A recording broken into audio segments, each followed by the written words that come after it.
بسم اللہ الرحمن الرحیم۔ السلام علیکم ورحمۃ اللہ وبرکاتہ۔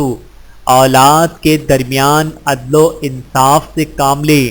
حضرت نعمان بن بشیر رضی اللہ تعالی عنہ فرماتے ہیں، میرے والد نے مجھے کچھ مال ہدیے میں دیا۔ میری والدہ عمرہ بنت رواحہ کہنے لگی کہ اس میں سے اس وقت تک راضی نہیں ہوں گی جب تک کہ آپ اس ہدیے پر نبی کریم صلی اللہ علیہ وآلہ وسلم کو گواہ نہ بنا لیں۔ میرے والد نبی کریم صلی اللہ علیہ وآلہ وسلم کے پاس گئے تاکہ انہیں ہدیے پر گواہ بنا سکیں۔ آپ صلی اللہ علیہ وآلہ وسلم نے ان سے پوچھا، کیا تم نے اپنے تمام بچوں کو اس طرح کا ہدیہ دیا ہے؟ والد صاحب نے جواب دیا، نہیں۔